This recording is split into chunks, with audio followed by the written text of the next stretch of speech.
Hi hi hello ನಮಸ್ಕಾರ ಎಲ್ಲರಿಗೂ nature spirit nine ಆಟ್ Kannada tarot card ರೀಡಿಂಗಿಗೆ welcome.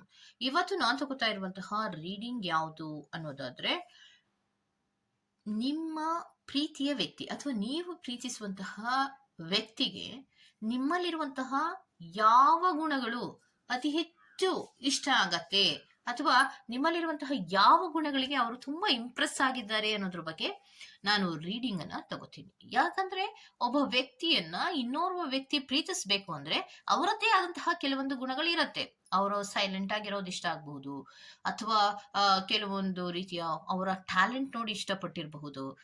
ಮತ್ತೆ ಅವರಲ್ಲಿರುವಂತಹ ಕೆಲವೊಂದು ಗುಣಗಳಿಗೆ ಇರುತ್ತೆ ಅಲ್ವಾ. ಸೊ ಮೃದು ಸ್ವಭಾವ ಇರಬಹುದು, ಅವರಲ್ಲಿರುವಂತಹ ಕೆಲವೊಂದು ಸ್ಕಿಲ್ಸ್ ಇರಬಹುದು, ಅಥವಾ ಅವರ ಬುದ್ಧಿವಂತಿಕೆ ಇರಬಹುದು, ಅವರ ಎಜುಕೇಶನ್ ಇರಬಹುದು, ಅವರ ಸೌಂದರ್ಯ ಇರಬಹುದು, ಅಥವಾ ಅವರು ನಡ್ಕೊಳ್ಳುವಂತಹ ರೀತಿ ಇರಬಹುದು, ಮತ್ತೆ ಗುಣ ಸ್ವಭಾವಗಳು ಅವ್ರಿಗೆ ಇಷ್ಟ ಆಗೋದಿರಬಹುದು. ಎಲ್ಲ ವಿಚಾರಗಳನ್ನ ಅವರು ಬಹಳ ಶಾಂತವಾಗಿ ನಿಭಾಯಿಸೋದಿರ್ಬೋದು. ಈ ತರಹ ಹಲವಾರು ವಿಚಾರಗಳು ಇರುತ್ತೆ. ಅಂತಹ ಕೆಲವೊಂದು ವಿಚಾರಗಳಲ್ಲಿ ಯಾವ ಗುಣಗಳನ್ನ ನಿಮ್ಮ ಪ್ರೀತಿಯ ವ್ಯಕ್ತಿ ತುಂಬಾ ಇಷ್ಟಪಡ್ತಾರೆ, ನಿಮ್ಮಲ್ಲಿರುವಂತಹ ಯಾವ ಗುಣಕ್ಕೆ ಅವರು ತುಂಬಾ ಇಂಪ್ರೆಸ್ ಆಗಿದ್ದಾರೆ ಅನ್ನೋದ್ರ ಬಗ್ಗೆ ನಾನು ರೀಡಿಂಗ್ ಅನ್ನ ತಗೋತಾ ಇದ್ದೀನಿ. ಇದೆಲ್ಲವೂ ಕೂಡ ಇನ್ ಜನರಲ್ ಆಗಿರುವಂತಹ ರೀಡಿಂಗ್ ಆಗಿರೋದ್ರಿಂದ ನಿಮ್ಗೆ ರೆಸೋನೇಟ್ ಆದ್ರೆ ಮಾತ್ರ ತಗೊಳ್ಳಿ. ಹಾಗೇನೆ ಸ್ಕ್ರೀನ್ ಮೇಲೆ ಕಾಣ್ತಾ ಇರುವಂತಹ ಒಂದು ನಂಬರ್, ಅದು ಪರ್ಸನಲ್ ರೀಡಿಂಗಿನ ನಂಬರ್ ಆಗಿರುತ್ತೆ.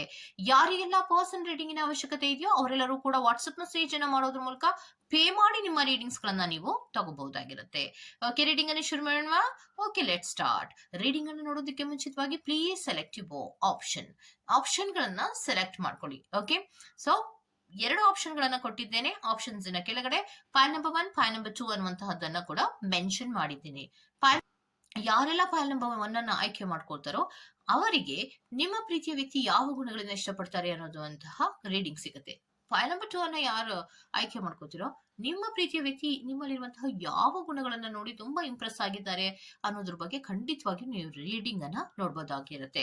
ಹಾಗೇನೆ ಇದು ಒಂದು ಟೈಮ್ಲೆಸ್ ಆದಂತಹ ರೀಡಿಂಗ್ ಆಗಿರೋದ್ರಿಂದ ನೀವು ಯಾವಾಗ ಈ ವಿಡಿಯೋನ ಕ್ಲಿಕ್ ಮಾಡಿ ನೋಡ್ತಿರೋ ಆವಾಗ ಇದು ಅನ್ವಯವಾಗುವಂತಹ ರೀಡಿಂಗ್ ಆಗಿರುತ್ತೆ.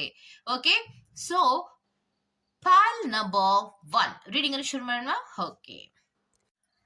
ಓಕೆ, ಸೊ ಫೈಲ್ ನಂಬರ್ 1 ಅನ್ನ ಯಾರೆಲ್ಲ ಆಯ್ಕೆ ಮಾಡ್ಕೊಂಡಿದ್ದಾರೋ ಅವರಿಗೆ ನಿಮ್ಮ ಪರ್ಸನ್ ನಿಮ್ಮಲ್ಲಿರುವಂತಹ ಯಾವ ಗುಣವನ್ನ ಇಷ್ಟಪಟ್ಟಿದ್ದಾರೆ ಅಥವಾ ಇಂಪ್ರೆಸ್ ಆಗಿದ್ದಾರೆ ಅಂದ್ರೆ, ನೀವು ಮಾಡುವಂತಹ ಕೆಲವೊಂದು ಜಡ್ಜ್ಮೆಂಟ್ಗಳು, ಸಿಚುಯೇಷನ್ಗಳಿಗೆ ಕರೆಕ್ಟ್ ಆಗಿ ಕೆಲವೊಂದು ನಿರ್ಧಾರಗಳನ್ನ ತಗೋತಿರಲ್ಲ ಅದು, ಸಿಚುಯೇಷನ್ಗಳಿಗೆ ಕರೆಕ್ಟ್ ಆಗಿ ನೀವು ಜಡ್ಜ್ಮೆಂಟ್ ಅನ್ನ ತಗೋತಿರಲ್ಲ ಅದು ನಿಮ್ಮ ಪರ್ಸನ್ಗೆ ತುಂಬಾ ಇಷ್ಟ ಆಗುವಂತಹ ಗುಣ ಆಗಿರತ್ತೆ.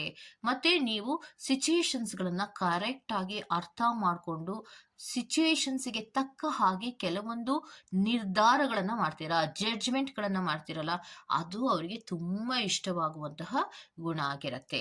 ಮತ್ತೆ ಇನ್ನೊಂದೇನು ಅಂದ್ರೆ, ತುಂಬಾ ಎನರ್ಜೆಟಿಕ್ ಆಗಿ ನೀವು ಯಾವಾಗ್ಲೂ ಕೂಡ ಇರ್ತೀರಾ, ತುಂಬಾ ಆಕ್ಟಿವ್ ಆಗಿ ಇರ್ತೀರಾ, ಯಾವಾಗ್ಲೂ ಕೂಡ ಬೇಜಾರ್ ಮಾಡ್ಕೊಳ್ಳೋದು ಆ ರೀತಿ ಇರೋದಿಲ್ಲ. ಯಾವುದೇ ಸಿಚುಯೇಷನ್ಸ್ ಅನ್ನ ಬಂದ್ರೂ ಕೂಡ ಅದನ್ನ ಕರೆಕ್ಟ್ ಆಗಿ ಹ್ಯಾಂಡಲ್ ಮಾಡುವಂತಹ ಗುಣ ನಿಮ್ಮಲ್ಲಿ ಇದೆ ಅನ್ನುವಂತಹ ಗುಣ ಅವ್ರಿಗೆ ತುಂಬಾ ಇಷ್ಟಪಡ್ತಾರೆ. ಓಕೆ, ಮತ್ತೆ ಇನ್ನೊಂದೇನು ಅನ್ನೋದಾದ್ರೆ, ಬ್ಯಾಕ್ ಸ್ಟ್ಯಾಬಿಂಗ್ ಗಳನ್ನ ಯಾರು ಮಾಡ್ತಾರೋ ಅಂದ್ರೆ, ಯಾರು ಜೀವನದಲ್ಲಿ ಬ್ಯಾಕ್ ಸ್ಟ್ಯಾಬಿಂಗ್ ಅಂದ್ರೆ ಏನು, ಹಿಂದಿನಿಂದ ಕೆಲಸಗಳನ್ನ ಮಾಡುವಂತದ್ದು, ಹಿಂದಿನಿಂದ ಹೊಡೆಯೋದು ಅಂದ್ರೆ, ಏನಾದ್ರು ಹೇಳ್ಬೇಕು ಅಂದ್ರೆ ಮುಂದೆ ಮುಖಕ್ಕೆ ಮುಖ ಕೊಟ್ಟು ಮಾತಾಡೋರ್ ಕಂಡ್ರೆ ನಿಮ್ಗೆ ಇಷ್ಟ ಆಗತ್ತೆ, ಆದ್ರೆ ಹಿಂದಿನಿಂದ ಚಾಡಿ ಹೇಳೋರ್ ಕಂಡ್ರೆ ನಿಮ್ಗೆ ಇಷ್ಟ ಆಗಲ್ಲ. ಅದು ಬ್ಯಾಕ್ ಸ್ಟ್ಯಾಬಿಂಗ್ ಅಂತ ಕನ್ಸಿಡರ್ ಮಾಡ್ತೀರಾ.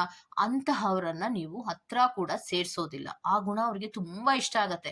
ಯಾಕಂದ್ರೆ ಯಾರಾದ್ರೂ ನನಗೆ ಮೋಸ ಮಾಡ್ತಿದ್ದಾರೆ, ನನ್ನ ಹಿಂದೆ ಏನೋ ಚಾಡಿ ಹೇಳ್ತಾ ಇದ್ದಾರೆ ಅಂದ್ರೆ ತುಂಬಾ ಸಿಟ್ಟನ್ನ ಮಾಡ್ಕೋತೀರಾ. ಮತ್ತೆ ಅವರನ್ನ ಕಂಟ್ರೋಲ್ ಕೂಡ ಮಾಡ್ತೀರಾ. ನಿಮ್ಮ ಜೀವನದಿಂದ ಅವರನ್ನ ಅವಾಯ್ಡ್ ಮಾಡುವಂತಹ ಪ್ರಯತ್ನಗಳನ್ನ ನೀವು ಮಾಡ್ತಾ ಇರ್ತೀರಾ. ಸೊ ಅದು ಅವರಿಗೆ ತುಂಬಾ ಇಷ್ಟ ಆಗುವಂತಹದ್ದು. ಮತ್ತೆ ಏನು ಅಂದ್ರೆ, ನೀವು ಹೇಗಿರ್ಬೇಕೋ ಅದು ಒಂದು ಸ್ಟ್ರಕ್ಚರ್ ಪ್ಲಾನ್ ಮಾಡಿ ಇರ್ತೀರಾ, ಯಾರಿಗೂ ನೀವೇನು ತೊಂದರೆ ಕೊಡೋದಿಲ್ಲ. ಮತ್ತೆ ಒಂದು ರಿಯಲಿಸ್ಟಿಕ್ ಆಗಿ ಇರ್ತೀರಾ, ನಿಜವಾದಂತಹ ರೀತಿಯಲ್ಲಿ ಇರೋದಕ್ಕೆ ಪ್ರಯತ್ನ ಮಾಡ್ತೀರಾ. ಒಂದು ಮಾಸ್ಕ್ ಹಾಕೊಳ್ಳಲ್ಲ. ಜೀವನವನ್ನ ಮಾಡುವಾಗ ಅಥವಾ ಪ್ರೀತಿಯನ್ನ ಮಾಡುವಾಗ ಅಥವಾ ನೀವು ನಡ್ಕೊಳ್ಳುವಂತಹ ರೀತಿಯಲ್ಲಾಗ್ಲಿ ಒಂದು ಮಾಸ್ಕ್ ಅನ್ನೋದು ಇರೋದಿಲ್ಲ. ಏನ್ ಹೇಳ್ಬೇಕೋ ಅದನ್ನ ಡೈರೆಕ್ಟ್ ಆಗಿ ಹೇಳ್ತೀರಾ, ಏನ್ ಮಾಡ್ತಿರೋ ಅದನ್ನೇ ಹೇಳ್ತೀರಾ. ಅಷ್ಟು ರಿಯಲ್ ಆಗಿ ನೀವು ಜೀವನವನ್ನ ನಡೆಸ್ತಾ ಇರ್ತೀರಾ. ಅಂತಹ ಒಂದು ಜೀವನದಲ್ಲಿ ಬೇರೆಯವರು ಏನಾದ್ರೂ ನಿಮ್ಮ ಜೊತೆ ಆಟ ಆಡೋದಿಕ್ಕೆ ಏನಾದ್ರು ಬಂದ್ರೆ, ಮೋಸ ಮಾಡೋದಿಕ್ ಬಂದ್ರೆ, ಚಾಡಿ ಹೇಳೋದಿಕ್ ಬಂದ್ರೆ ಅದನ್ನು ನೀವು ತುಂಬಾ ಅಪೋಸ್ ಅನ್ನ ಮಾಡ್ತೀರಾ. ಆ ಗುಣ ಅವ್ರಿಗೆ ತುಂಬಾ ಇಷ್ಟ ಆಗುವಂತಹದ್ದು. ಮತ್ತೆ ಇನ್ನೊಂದೇನು ಅಂದ್ರೆ, ಎಲ್ಲ ವಿಚಾರಗಳನ್ನ ನೀವು ಅಷ್ಟು ಈಸಿಯಾಗಿ ಒಪ್ಕೊಳ್ಳೋದಿಲ್ಲ. ಡಿಫೆನ್ಸಿವ್ ಆಗಿ ಇರ್ತೀರ. ಯಾಕೆ? ಯಾವುದು ಸರಿ ಅನ್ನೋದು ನಿಮ್ಮ ಮನಸ್ಸಿಗೆ ಸರಿ ಅನ್ಸುತ್ತೋ ಅದನ್ನೇ ನೀವು ಮಾಡುವಂತ ಪ್ರಯತ್ನ ಮಾಡ್ತೀರಾ. ಬೇರೆಯವ್ರಿಗೋಸ್ಕರ ಅದನ್ನ ಸರಿ ಮಾಡ್ಕೊಳ್ಳುವಂತಹದ್ದಾಗ್ಲಿ, ಅಥವಾ ಬೇರೆ ಯಾರೋ ಬೇಜಾರು ಮಾಡ್ಕೋತಾರೆ ಅನ್ನೋ ಕಾರಣಕ್ಕೋಸ್ಕರವಾಗಿ ಅಡ್ಜಸ್ಟ್ಮೆಂಟ್ ಅನ್ನ ಮಾಡ್ಕೊಳ್ಳಲ್ಲ. ಡಿಫೆನ್ಸಿವ್ ಆಗಿ ಇರ್ತೀರಾ. ಮತ್ತೆ ಏನು ಬೇಕೋ ಅದನ್ನ ಡಿಮ್ಯಾಂಡ್ ಮಾಡ್ತೀರಾ. ಓಕೆ, ಸೊ ನನ್ಗೇನ್ ಬೇಕೋ ಅದನ್ನ ಡಿಮ್ಯಾಂಡ್ ಮಾಡಿ ಪಡ್ಕೋತೀನಿ ಅನ್ನುವಂತಹ ಮನಸ್ಥಿತಿ ನಿಮ್ಮಲ್ಲಿ ಇರುತ್ತೆ. ಡೈರೆಕ್ಟ್ ಆಗಿ ಇರ್ತೀರಾ. ಹಿಂದೊಂದು ಮುಂದೊಂದು, ಅಲ್ಲೊಂದು ಇಲ್ಲೊಂದು, ಚಾಡಿ ಹೇಳೋದು ಅಥವಾ ಮೋಸ ಮಾಡೋದು, ಆ ರೀತಿಯ ಆಲೋಚನೆಗಳನ್ನ ನೀವು ಮಾಡೋದಿಲ್ಲ. ಅದಕ್ಕೆ ನಿಮ್ಮ ಪರ್ಸನ್ಗೆ ನಿಮ್ಮನ್ನ ಕಂಡ್ರೆ ಅಷ್ಟೊಂದು ಇಷ್ಟಪಡ್ತಾರೆ, ತುಂಬಾ ಇಂಪ್ರೆಸ್ ಆಗ್ಬಿಟ್ಟಿದ್ದಾರೆ. ಈ ಎಲ್ಲ ಗುಣಗಳು ತುಂಬಾ ಇಂಪ್ರೆಸಿವ್ ಆಗುವಂತಹ ಗುಣಗಳೇ ನಿಮ್ಮಲ್ಲಿ ಇದೆ. ಮತ್ತೆ ನೀವು ಪ್ರೀತಿಯನ್ನ ಮಾಡುವಾಗ ಕೂಡ ಮನಃಪೂರ್ವಕವಾಗಿಯೇ ಪ್ರೀತಿಯನ್ನ ಮಾಡ್ತೀರಾ, ಪ್ರೀತಿಯನ್ನ ಕೊಡ್ತೀರಾ ಇನ್ನೊಬ್ರಿಗೆ. ನಿಷ್ಕಲ್ಮಶವಾದಂತಹ ಹೃದಯ ನಿಮ್ದು ಅನ್ನುವಂತಹದ್ದು ನಿಮ್ಮ ಪರ್ಸನ್ಗೆ. ಓಕೆ, ಮತ್ ಇನ್ನೊಂದು ಏನು ಅಂದ್ರೆ, ಎಲ್ಲ ಆಸೆಗಳನ್ನ ಏನು ಡ್ರೀಮಿನಲ್ಲಿ ನೋಡ್ತಾರೋ, ಅಂದ್ರೆ ಏನು ಕನಸನ್ನ ಇಟ್ಕೊಂಡಿರ್ತಾರೋ, ನಾನು ಹಾಗ್ ಬದುಕ್ಬೇಕು, ಹೀಗ್ ಬದುಕ್ಬೇಕು ಅನ್ನುವಂತಹ ರೀತಿಯಲ್ಲಿ ಏನೆಲ್ಲ ಕನಸುಗಳನ್ನ ಕಾಣ್ತಾರೋ ಅದನ್ನೆಲ್ಲ ಈಡೇರಿಸ್ಕೊಳ್ಳುವಂತಹ ಪ್ರಯತ್ನವನ್ನ ಮಾಡ್ತಾರೆ. ಫಾರ್ ಎಕ್ಸಾಂಪಲ್, ಏನು ಮೇಡಮ್ ಆ ಕನಸುಗಳು ಅಂದ್ರೆ ಏನು ಅನ್ನೋದಾದ್ರೆ, ನಮ್ಮಿಬ್ಬರ ಪ್ರೀತಿಗೆ ಒಂದು ಮನೆ ಬೇಕು ಅಂತನೋ, ಒಂದು ಕಾರ್ ಬೇಕು ಅಂತನೋ, ಅಥವಾ ನನ್ನ ಜೀವನಕ್ಕೆ ಏನೋ ಒಂದನ್ನ ತಗೋಬೇಕಂತನೋ, ಅಥವಾ ಏನೋ ಒಂದು ಗೋಲ್ ಅನ್ನ ಅಚೀವ್ ಮಾಡ್ಬೇಕು ಅಂತ ಏನ್ ಕನಸನ್ನ ಕಾಣ್ತಿರೋ ಅದನ್ನ ಅಚೀವ್ ಮಾಡೋ ಕಡೆಗೆ ನೀವು ಮುಂದಕ್ಕೆ ನುಗ್ತಾನೇ ಇರ್ತೀರ. ಮತ್ತೆ ಅದನ್ನ ಅಚೀವ್ ಮಾಡೇ ಮಾಡ್ತೀರಾ. ವಿಶ್ ಕಮ್ ಟ್ರೂ ಗಳನ್ನ ಮಾಡ್ಕೊಂಡೇ ಮಾಡ್ಕೋತೀರಾ. ಆ ಗುಣ ಅವರಿಗೆ ತುಂಬಾ ಇಷ್ಟ ಆಗತ್ತೆ. ಯಾಕೆ ಅಂದ್ರೆ, ಕೆಲವೊಬ್ರು ಕನಸುಗಳನ್ನ ಕಾಣ್ತಾರೆ, ಆದ್ರೆ ಅದನ್ನ ನನಸು ಮಾಡ್ಕೊಳ್ಳೋ ಪ್ರಯತ್ನವನ್ನ ಮಾಡೋದೇ ಇಲ್ಲ. ಆದ್ರೆ ನೀವು ಹಾಗಲ್ಲ. ಕನಸುಗಳನ್ನ ಕಾಣ್ತೀರಾ, ಆ ಕನಸುಗಳಿಗೋಸ್ಕರವಾಗಿ ಎಫರ್ಟ್ ಅನ್ನ ಹಾಕ್ತೀರಾ, ಎಫರ್ಟ್ ಅನ್ನ ಹಾಕಿ ಆ ಕನಸನ್ನ ನನಸು ಮಾಡ್ಕೋತೀರಾ. ಆ ಗುಣ ನಿಮ್ಮ ಪರ್ಸನ್ಗೆ ತುಂಬಾ ಇಷ್ಟ ಆಗತ್ತೆ. ಅದಕ್ಕೋಸ್ಕರವಾಗಿ ಅವರು ನಿಮ್ಮನ್ನ ತುಂಬಾ ಇಂಪ್ರೆಸ್ ಆಗ್ಬಿಟ್ಟಿರೋದು ನಿಮ್ಗೆ. ಯಾಕೆಂದ್ರೆ ಅದು ಎಷ್ಟೇ ಕಷ್ಟ ಆಗಿರುವಂತಹ ಸಿಚುಯೇಷನ್ಸ್ ಅನ್ನ ಹ್ಯಾಂಡಲ್ ಮಾಡೋ ರೀತಿ ಇರ್ಬೋದು, ಜಡ್ಜ್ಮೆಂಟ್ ಮಾಡೋ ರೀತಿ ಇರ್ಬೋದು, ಬ್ಯಾಕ್ ಸ್ಟಾಬಿಂಗ್ ಗಳನ್ನ ಮಾಡಿದ್ರೆ ಅವ್ರನ್ನ ನಿಮ್ಮ ಜೀವನದಿಂದ ತೆಗೆದಾಕೋದಿರ್ಬೋದು, ಮತ್ತೆ ತುಂಬಾ ರಿಯಲಿಸ್ಟಿಕ್ ಆಗಿ ಬದುಕೋದು, ಸಿಂಪಲ್ ಆಗಿ ಇರೋದು, ಮತ್ತೆ ಡಿಮ್ಯಾಂಡಿಂಗ್ ಅನ್ನ ಮಾಡೋದು, ಎಲ್ಲಿ ಡಿಫೆನ್ಸಿವ್ ಅನ್ನ ಮಾಡ್ಬೇಕು ಅದನ್ನ ಮಾಡುವಂತದ್ದು, ಮತ್ತೆ ಕನಸುಗಳನ್ನ ಕಂಡ ಹಾಗೆಯೇ ಅದನ್ನ ನನಸು ಮಾಡ್ಕೊಳ್ಳುವಂತಹ ಪ್ರಯತ್ನಗಳನ್ನ ಮಾಡೋದು, ಎಫರ್ಟ್ ಗಳನ್ನ ಹಾಕೋದು, ಇದೆಲ್ಲ ಒಂದು ರೀತಿಯಲ್ಲಿ ಒಂದು ಪ್ಲಾನಿಂಗಿನ ಪ್ರಕಾರ ನೀವು ಜೀವನ ಮಾಡುವಂತಹ ರೀತಿ ನಿಮ್ಮ ಪರ್ಸನ್ಗೆ ಅತಿ ಹೆಚ್ಚು ಇಂಪ್ರೆಸ್ ಆಗುವಂತಹದ್ದು. ಮತ್ತೆ ಅದು ಕೂಡ ಕರೆಕ್ಟ್ ಆಗಿ ಇರತ್ತೆ. ಏನೇ ಮಾಡ್ಲಿ ನೀವು ಸರಿಯಾದ ದಾರಿಯಲ್ಲಿಯೇ ಹೋಗ್ತೀರಾ ಅನ್ನುವಂಥದ್ದು ನಿಮ್ಮ ಪರ್ಸನ್ಗೆ ಅನ್ಸಿರತ್ತೆ. ಓಕೆ, ಸೊ ಅದೇ ರೀತಿಯೇ ನೀವು ಹೋಗ್ತಾ ಇರ್ತೀರ. ಯಾರಿಗೋಸ್ಕರನೋ ನಾನು ಬದುಕಲ್ಲ, ನನ್ನ ಮನಸ್ಸಾಕ್ಷಿಗೆ ಏನನ್ಸುತ್ತೋ, ಯಾವುದು ಸರಿ ಅನ್ಸುತ್ತೋ ಅದಕ್ಕೋಸ್ಕರನೇ ನಾನು ಬದುಕ್ತೀನಿ ಅನ್ನುವಂತಹ ಒಂದು ಸೆಲ್ಫ್ ಕಾನ್ಫಿಡೆನ್ಸ್ ಅನ್ನ ಅವರು ತುಂಬಾ ಇಷ್ಟಪಡ್ತಾರೆ. ಓಕೆ, ಸೊ ಇದಿಷ್ಟು ಫೈಲ್ ನಂಬರ್ 1 ಅವರ ರೀಡಿಂಗ್ ಆಗಿರತ್ತೆ. Go to the next file number 2. File number 2 ಯಾರೆಲ್ಲ ಆಯ್ಕೆಯನ್ನ ಮಾಡ್ಕೊಂಡಿರ್ತೀರಲ್ಲ, ಅವರಿಗೆ ನಿಮ್ಮಲ್ಲಿರುವ ಯಾವ ಗುಣ ತುಂಬಾ ಇಷ್ಟ ಆಗುತ್ತೆ ನಿಮ್ಮ ಪರ್ಸನ್ಗೆ ಅಂದ್ರೆ, ನಿಮ್ಮಲ್ಲಿರುವಂತಹ ಪ್ರಾಮಾಣಿಕತೆ ಮತ್ತೆ ಡಿಸಿಪ್ಲಿನ್ ಅನ್ನೋದು ತುಂಬಾ ಇಷ್ಟ ಆಗತ್ತೆ. ಪ್ರಾಮಾಣಿಕತೆ ಅಂದ್ರೆ ಏನು? ಯಾವುದೇ ಮೋಸ ಮಾಡಬಾರ್ದು, ಯಾರಿಗೂ ತೊಂದರೆಯನ್ನ ಕೊಡಬಾರ್ದು, ಮತ್ತೆ ತುಂಬಾ ಪ್ರಾಮಾಣಿಕವಾದಂತಹ ರೀತಿಯಲ್ಲಿ ಇರಬೇಕು ಅನ್ನುವಂತಹ ರೀತಿಯಲ್ಲಿ ನೀವು ಜೀವನ ಮಾಡುತ್ತೀರಲ್ಲ, ಅದು ನಿಮ್ಮ ಪರ್ಸನ್ಗೆ ಇಷ್ಟ ಆಗುವಂಥದ್ದು. ಮತ್ತೆ ಡಿಸಿಪ್ಲಿನ್ ಅಂದ್ರೆ ಏನು? ಕೆಲವೊಬ್ರು ಜೀವನದಲ್ಲಿ ಡಿಸಿಪ್ಲಿನ್ ಅನ್ನೋದೇ ಇರೋದಿಲ್ಲ. ಯಾವಾಗ್ಲೂ ಎದ್ದೇಳ್ತಾರೆ, ಯಾವಾಗ್ಲೂ ಆಫೀಸ್ಗೆ ಹೋಗ್ತಾರೆ, ಇನ್ ಟೈಮ್ಗೆ ಹೋಗಲ್ಲ, ಮತ್ತೆ ಟೈಮ್ ಕೀಪ್ ಅಪ್ ಮಾಡಲ್ಲ, ಮತ್ತೆ ಯಾವಾಗ್ಲೂ ತಿಂಡಿ ತಿನ್ನೋದು, ಜೀವನವನ್ನ ಒಂದು ರೀತಿಯಲ್ಲಿ ಅವ್ಯವಸ್ಥೆಯ ಹಂತಕ್ಕೆ ತಗೊಂಡು ಹೇಗೋ ಮುಂದುವರ್ಸ್ಕೊಂಡು ಹೋಗೋಣ ಅಂತ ಇರ್ತಾರೆ. ಆ ರೀತಿ ಅಲ್ಲ ನೀವು. ಡಿಸಿಪ್ಲಿನ್ ಅಂದ್ರೆ ಡಿಸಿಪ್ಲಿನ್. ಇಷ್ಟೊತ್ತಿಗೆ ಎದ್ದೇಳ್ಬೇಕು, ಹೀಗೆ ಇರ್ಬೇಕು, ಹೀಗೆ ಮಾಡ್ಬೇಕು, ಹೀಗೆ ಮೂವ್ ಆಗ್ಬೇಕು ಅನ್ನುವಂತಹ ಒಂದು ಸ್ಟ್ರಕ್ಚರ್ ಪ್ಲಾನಿನ ಪ್ರಕಾರವಾಗಿ ನೀವು ಜೀವನವನ್ನ ಹೇಗೆ ಸಾಗಿಸ್ತಿರೋ ಆ ಒಂದು ರೀತಿ ನಿಮ್ಮ ಪರ್ಸನ್ಗೆ ತುಂಬಾ ಇಷ್ಟ ಆಗತ್ತೆ. ಮತ್ತೆ ಏನನ್ನ ಮಾಡಿದ್ರು ಕೂಡ, ಯಾವ ಕೆಲಸವನ್ನ ಮಾಡಿದ್ರು ಕೂಡ ತುಂಬಾ ಪ್ರೆಸೆಂಟಬಲ್ ಆಗಿರತ್ತೆ. ಅಂದ್ರೆ ತುಂಬಾ ಆಸಕ್ತಿಯಿಂದ ಮಾಡ್ತೀರಾ ಮತ್ತು ಖುಷಿಯಿಂದ ಮಾಡ್ತೀರಾ. ಅದು ತುಂಬಾ ಇಷ್ಟ ಆಗುವಂಥದ್ದು. ಅದು ಚಿಕ್ಕ ಕೆಲಸವೋ ದೊಡ್ಡ ಕೆಲಸವೋ ಅದೆಲ್ಲ ನೀವು ಮನಸ್ಸಿಗೆ ತಗೊಳಲ್ಲ. ಒಂದು ಕೆಲಸವನ್ನ, ಏನ್ ಕೆಲಸವನ್ನ ಮಾಡ್ತಿರ್ತೀರೋ ಆ ಕೆಲಸವನ್ನ ತುಂಬಾ ಪ್ರೀತಿಯಿಂದ ಖುಷಿಯಿಂದ ಮಾಡ್ತಿರಲ್ಲ, ಅದು ತುಂಬಾ ಇಷ್ಟ ಆಗುತ್ತೆ. ಮತ್ತೆ ಯಾವುದೇ ಎಕ್ಸ್ಪೆಕ್ಟೇಷನ್ಸ್ಗಳು ಇಲ್ಲದೆ ನೀವು ಕೆಲವು ಕೆಲಸಗಳನ್ನ ಮಾಡ್ತಿರ್ತೀರಾ, ಅದಕ್ಕೆ ಬಹಳ ದೊಡ್ಡದಾದಂತಹ ಸಕ್ಸಸ್ ಅನ್ನ ಕೂಡ ನೀವು ಪಡ್ಕೋತಾ ಇರ್ತೀರಾ. ಆ ಒಂದು ರೀತಿ ನಿಮ್ಮ ಪರ್ಸನ್ಗೆ ತುಂಬಾ ಇಷ್ಟ ಆಗುತ್ತೆ. ಆ ಗುಣ, ನೀವು ನಡ್ಕೊಳ್ಳುವಂತಹದ್ದು ರೀತಿ ಇರ್ಬೋದು, ಮತ್ತೆ ನೀವೇನೇ ಕೆಲಸಗಳನ್ನ ಮಾಡ್ಬೋದು, ಅದರಲ್ಲಿ ಒಂದು ಶ್ರದ್ಧೆ, ಮತ್ತೆ ಒಂದು ಉತ್ಸಾಹ, ಮತ್ತೆ ಒಂದು ಡೆಡಿಕೇಶನ್ ಇದೆಯಲ್ಲ, ಅದು ತುಂಬಾ ಇಷ್ಟ ಆಗತ್ತೆ. ಮತ್ತೆ ಪ್ರೀತಿಸುವಾಗ್ಲೂ ಕೂಡ ಅಷ್ಟೇ, ಪ್ರೀತಿಯನ್ನ ತೋರಿಸುವಾಗ ತುಂಬಾ ಅಫೆಕ್ಷನೇಟ್ ಆಗಿ ಪ್ರೀತಿಯನ್ನ ಎಕ್ಸ್‌ಪ್ರೆಸ್ ಮಾಡ್ತೀರಾ. ಅದರಲ್ಲಿ ಬೋರ್ ಅನ್ನೋದು ಇರೋದಿಲ್ಲ. ಸೊ, ಕೆಲವೊಂದು ರೀತಿಯ ಪ್ರೀತಿಗಳನ್ನ ಎಕ್ಸ್‌ಪ್ರೆಸ್ ಮಾಡುವಾಗ ಬಹಳಷ್ಟು ಬೋರ್ ಆಗಿರುತ್ತೆ. ಕೆಲವೊಬ್ಬರಿಗೆ ಪ್ರೀತಿಯನ್ನ ಎಕ್ಸ್‌ಪ್ರೆಸ್ ಮಾಡಕ್ಕೆ ಬರಲ್ಲ.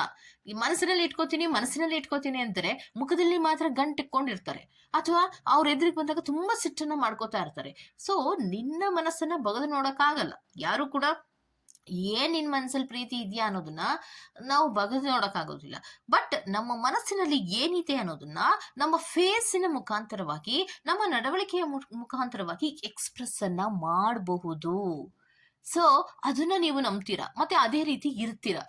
ಕೆಲವೊಬ್ರು ನೋಡ್ಬೇಕು, ತುಂಬಾ ಪ್ರೀತಿಯನ್ನ ಮಾಡ್ತಿರ್ತಾರೆ, ಅದೇನಾಗಿರುತ್ತೋ ಏನೋ, ಮುಖದ ಮೇಲೆ ಒಂದಷ್ಟು ಸಿಟ್ಟನ್ನ ಇಟ್ಕೊಂಡಿರ್ತಾರೆ. ಎದುರಿಗೆ ಬಂದ ತಕ್ಷಣ ಗಂಟು ಮುಖ ಹಾಕೊಂಡು ಕೂತಿರ್ತಾರೆ. ಅವಾಗ ಅನ್ಸುತ್ತೆ, ಅಬ್ಬಾ ಇವ್ರಿಗೇನ ನನ್ ಕಂಡ್ರೆ ಆಗೋದಿಲ್ಲ, ನಾವು ಯಾವತ್ತಾರ ಒಂದಿನ ಆದ್ರೂ ಒಂದ್ ಸ್ವಲ್ಪ ನಕ್ಕೊಂಡು ಮಾತಾಡಿದಾರ ಅಂತ ಅನ್ಸಿರುತ್ತೆ. ಸೊ, ಆದ್ರೆ ಕೆಲವೊಮ್ಮೆ ಪ್ರೀತಿಗಳನ್ನ ಅವ್ರು ತೋರಿಸ್ತಾ ಇರ್ತಾರೆ, ಅದು ಎಲ್ಲ ಪ್ರೆಸೆಂಟಬಲ್ ಆಗೇ ಇರೋದಿಲ್ಲ. ಇವ್ರು ನನ್ನನ್ನ ಪ್ರೀತಿಸ್ತಾ ಇದ್ದೀನಿ ಅನ್ನೋ ತರ ಒಂದು ಐ ಲವ್ ಯು ಅನ್ನುವಂತ ಹೇಳುವಂತ ರೀತಿ ಇರ್ಬೋದು, ಒಂದು ರೀತಿಯಲ್ಲಿ ಹಗ್ ಮಾಡೋದಿರ್ಬೋದು, ಅಥವಾ ಕಿಸ್ ಮಾಡೋದಿರ್ಬೋದು. ಕೆಲವೊಬ್ರು ಒಂದು ಎಕ್ಸ್‌ಪ್ರೆಸ್ ಅನ್ನ ಮಾಡುವಂತಹ ರೀತಿ ಬೇರೆ ಬೇರೆ ಇರುತ್ತೆ. ಕೆಲವೊಬ್ರು ಅಂತ ಅದು ಯಾವುದನ್ನು ಮಾಡೋದಿಲ್ಲ, ಸೈಲೆಂಟ್ ಆಗಿ ಇರ್ತಾರೆ, ಆದ್ರೂ ನಾನು ನಿನ್ನನ್ನ ಪ್ರೀತಿಸ್ತೀನಿ ಅಂತಾರೆ. ಅದು ಏನು ಕೂಡ ಎಫೆಕ್ಟಿವ್ ಆಗಿ ಇರೋದಿಲ್ಲ. ಆದ್ರೆ ನೀವು ಆ ರೀತಿ ಅಲ್ಲ. ನೀವು ಪ್ರೀತಿಯನ್ನ ತೋರಿಸುವಂತಹದ್ದು ತುಂಬಾ ಅಫೆಕ್ಷನೇಟ್ ಆಗಿರತ್ತೆ. ಐ ಲವ್ ಯು ಅಂತ ಹೇಳುವಾಗ ಮನಃಪೂರ್ವಕವಾಗಿ ಹೇಳ್ತಿರೇನೋ ಅನ್ನುವಂತಹ ಭಾವನೆ ಅವರಲ್ಲಿ ಇರುತ್ತೆ. ಮತ್ತೆ ಒಂದು ಪ್ರೀತಿಯಲ್ಲಿ ಬಹಳಷ್ಟು ಕಮಿಟ್ಮೆಂಟಿನ ರೀತಿಯಲ್ಲಿ ನೀನು ನಡ್ಕೋತೀಯಲ್ಲ, ಅದು ನನಗೆ ತುಂಬಾ ಇಷ್ಟ ಆಗುತ್ತೆ. ಸೊ, ನಾನು ಒಬ್ಬರನ್ನ ಪ್ರೀತಿಸ್ತಾ ಇದ್ದೀನಿ, ನಾನು ಕರೆಕ್ಟ್ ಆಗಿ ಇರಬೇಕು ಅನ್ನುವಂತಹ ಒಂದು ಆಲೋಚನೆಗಳನ್ನ ಮಾಡುವಂತಹ ರೀತಿ ಅವರಿಗೆ ತುಂಬಾ ಇಷ್ಟ ಆಗುತ್ತೆ. ನಿಮ್ಮ ಡಿಸಿಪ್ಲಿನೇ ಅವರಿಗೆ ತುಂಬಾ ಇಷ್ಟ ಆಗೋದು. ಇನ್ನೊಂದೇನು ಅಂದ್ರೆ, ಸಾಲಿಡ್ ಆದಂತಹ ರೀತಿಯಲ್ಲಿ, ಸೆಲ್ಫ್ ಸಫಿಶಿಯಂಟ್ ಆದಂತಹ ರೀತಿಯಲ್ಲಿ ನೀವು ಬದುಕ್ತೀರಾ. ಅಂದ್ರೆ ಏನು, ಬಿಂದಾಸ್ ಆಗಿರ್ಬೇಕು, ಖುಷಿಯಾಗಿರ್ಬೇಕು, ಮತ್ತೆ ಪ್ರೀತಿಯಲ್ಲಿ ಯಾವುದೇ ಮಿಸ್ಅಂಡರ್ಸ್ಟ್ಯಾಂಡಿಂಗ್ಗಳು ಬರಬಾರ್ದು. ಅಂದ್ರೆ ನಿಮ್ಮ ಜೀವನವನ್ನ ಕ್ಲಿಯರ್ ಕಟ್ ಆಗಿ ಇಟ್ಕೊಂಡಿರ್ತೀರ, ಗೋಜಲಾಗಿ ಇರೋದಿಲ್ಲ. ಏನನ್ನ ನೀವು ಎಕ್ಸ್‌ಪ್ರೆಸ್ ಮಾಡ್ತಿರೋ, ನಿಮ್ಮ ಮನಸ್ಸಿನಲ್ಲಿಯೂ ಕೂಡ ಅದೇ ರೀತಿ ಇರುತ್ತೆ. ಮತ್ತೆ ಮನಃಪೂರ್ವಕವಾಗಿ ನಿಮ್ಮ ಜೀವನವನ್ನ ಬಿಂದಾಸ್ ಆಗಿ ಲೀಡ್ ಮಾಡ್ತಿರಲ್ಲ, ಆ ಗುಣ ತುಂಬಾ ಇಷ್ಟ ಆಗತ್ತೆ ನಿಮ್ಮ ಪರ್ಸನ್ಗೆ. ಮತ್ತೆ ಪ್ರೀತಿಯ ವಿಚಾರದಲ್ಲಿರಬಹುದು ಅಥವಾ ನಿಮ್ಮ ಜೀವನದಲ್ಲಿರಬಹುದು, ಹಿಡನ್ ಥಿಂಗ್ಸ್ ಗಳನ್ನ ಅಥವಾ ಅನ್ಸರ್ಟನಿಟಿಗಳು ಏನಾದ್ರೂ ಬಂದಾಗ ಅವರಿಗೆ ಎಮೋಷನಲ್ ನೀಡ್ಸ್ಗಳು ಬೇಕು. ಅಂದ್ರೆ ನಿಮ್ಮ ಜೀವನದಲ್ಲಿ ಏನಾದ್ರೂ ವ್ಯತ್ಯಾಸಗಳಾದಾಗ, ಅಥವಾ ಏನೋ ವಿಚಾರಗಳು ನನಗೆ ಸರಿಯಾಗಿ ಅರ್ಥ ಆಗ್ತಾ ಇಲ್ಲ ಅಂದಾಗ ನಿಮಗೆ, ಆಗ ನೀವು ಎಮೋಷನಲ್ ನೀಡ್ಸ್ ಬೇಕು. ಅಂದ್ರೆ ನೀವು ಪ್ರೀತಿಸುವಂತಹ ವ್ಯಕ್ತಿಯ ಬಳಿಯಲ್ಲಿ ನೀವು ಎಲ್ಲವನ್ನ ಹೇಳ್ತಾ ಹೋಗ್ತೀರಾ, ಅದು ಅವರಿಗೆ ತುಂಬಾ ಇಷ್ಟ ಆಗುತ್ತೆ. ಯಾಕಂದ್ರೆ ಯಾವ್ದನ್ನ ಬಚ್ಚಿಟ್ಕೊಂಡು ಕೊರಗೋದಿಲ್ಲ, ಮಾಡೋದಿಲ್ಲ. ನೀವು ಏನಾಗಿದೆಯೋ ನಿಮ್ಮ ಜೀವನದಲ್ಲಿ, ಏನ್ ಅವ್ಯವಸ್ಥೆಗಳಾಗಿದೆಯೋ ಅಥವಾ ಏನೋ ವೇರಿಯೇಷನ್ಸ್ ಗಳಾಗಿದೆಯೋ, ಅದನ್ನ ನೀವು ಕರೆಕ್ಟ್ ಆಗಿ ಹೇಳ್ಕೊಳ್ಳುವಂತಹ ಪ್ರಯತ್ನವನ್ನ ನೀವು ಮಾಡ್ತೀರಾ. ಒಬ್ಬೊಬ್ರು ಮನಸ್ಸಿಗೆ ಬೇಜಾರಾಗಿದೆ ಅಂತ ಎಷ್ಟೋ ದಿನ ಮಾತೇ ಬಿಟ್ಬಿಡ್ತಾರೆ. ಏನ್ ನಿನ್ ಮನಸ್ಸಿಗೆ ಬೇಜಾರಾಗಿದೆ, ನನಗೊಂದ್ ಸ್ವಲ್ಪ ಹೇಳ್ಕೊ ಅಂದ್ರೆ ಹೇಳ್ಕೊಳ್ತಾ ಇರಲ್ಲ. ಆದ್ರೆ ನೀವು ಆ ರೀತಿ ಅಲ್ಲ, ಎಲ್ಲ ವಿಚಾರಗಳನ್ನ ಹೇಳ್ಕೊಳ್ಳೋ ಪ್ರಯತ್ನವನ್ನ ಮಾಡ್ತೀರಾ. ಮತ್ತೆ ಪ್ರೀತಿಯ ವಿಚಾರದಲ್ಲಾಗ್ಲಿ, ಜೀವನದ ವಿಚಾರದಲ್ಲಾಗ್ಲಿ ಇಂಬ್ಯಾಲೆನ್ಸ್ ಗಳೇನಾದ್ರೂ ಆಗ್ತಾ ಇದೆ, ಅಥವಾ ವೇರಿಯೇಷನ್ಸ್ ಗಳೇನಾದ್ರೂ ಆಗ್ತಾ ಇದ್ರೆ ಅಂದ್ರೆ, ಅದನ್ನ ಬ್ಯಾಲೆನ್ಸ್ ಮಾಡುವಂತಹ ಒಂದು ಕೆಪಾಸಿಟಿ ನಿಮ್ಮಲ್ಲಿ ಇರುತ್ತೆ. ಡಿಸಿಷನ್ಸ್ ಅನ್ನ ಕರೆಕ್ಟ್ ಆಗಿ ಮಾಡ್ತೀರಾ. ಡಿಸಿಷನ್ಸ್ ಮೇಕಿಂಗ್ ಅಲ್ಲಿ ತುಂಬಾ ವೆರಿ ಗುಡ್ ಕ್ವಾಲಿಟಿ ನಿಮ್ಮಲ್ಲಿ ಇರುವಂತಹದ್ದು. ಮತ್ತೆ ಯಾವುದನ್ನ ಚೇಂಜಸ್ ಅನ್ನ ಮಾಡ್ಕೋಬೇಕೋ ಅದನ್ನ ಬಹಳ ಬೇಗ ಚೇಂಜಸ್ ಅನ್ನ ಮಾಡ್ಕೊಳ್ಳೋ ಪ್ರಯತ್ನವನ್ನ ಮಾಡ್ತೀರಾ. ಜೀವನವನ್ನ ಒಂದು ಎಕ್ಸೈಟ್ಮೆಂಟ್ ಅಲ್ಲಿ ಇಟ್ಕೊಳ್ಳುವಂತಹ ಪ್ರಯತ್ನವನ್ನ ಏನ್ ಮಾಡ್ತಿರಲ್ಲ, ಅದು ಅವರಿಗೆ ತುಂಬಾ ಇಷ್ಟವಾಗುವಂತಹ ಗುಣ ಆಗಿರುತ್ತೆ. ನಿಮ್ಮಲ್ಲಿರುವಂತಹ ಗುಡ್ ಕ್ವಾಲಿಟೀಸ್ಗಳು, ಇಷ್ಟೊಂದು ಗುಡ್ ಕ್ವಾಲಿಟೀಸ್ಗಳು ನಿಮ್ಮಲ್ಲಿ ಇದ್ದಾಗ ಯಾಕೆ ನಿಮ್ಮನ್ನ ಪ್ರೀತಿಸಲ್ಲ ಹೇಳಿ? ಖಂಡಿತವಾಗಿಯೂ ನಿಮ್ಮನ್ನ ಪ್ರೀತಿಸ್ತಾರೆ. ಮತ್ತೆ ನಿಮ್ಮ ಈ ಗುಣಗಳೇ ಅವರನ್ನ ಒಂದು ರೀತಿಯಲ್ಲಿ ಪ್ರೀತಿ ಹೆಚ್ಚಾಗುವಂತಹ ರೀತಿಗೆ ಕಾರಣ ಆಗಿರುತ್ತೆ. ಓಕೆ, ಸೊ ಇದಿಷ್ಟು ಪ್ಯಾಲಂಬಿ 2 ಅವರ್ ರೀಡಿಂಗ್ ಆಗಿರುತ್ತೆ. ಈ ತರಹದ ರೀಡಿಂಗ್ ನಿಮ್ಗೆ ಇಷ್ಟ ಆಗಿರುತ್ತೆ ದಯವಿಟ್ಟು ಸಬ್ಸ್ಕ್ರೈಬ್ ಮಾಡಿ, ಪಕ್ಕದಲ್ಲಿರುವಂತಹ ಬೆಲ್ ಐಕಾನ್ ಅನ್ನು ಪ್ರೆಸ್ ಮಾಡಿ. ನಾನು ನಿಮ್ಮನ್ನು ಮತ್ತೊಂದು ರೀಡಿಂಗ್ ಗಳಲ್ಲಿ ಸಿಗ್ತೇನೆ ಅಂತ ಹೇಳ್ತಾ ಅಲ್ಲಿವರೆಗೂ ಟೇಕ್ ಕೇರ್, ಬೈ ಬಾಯ್.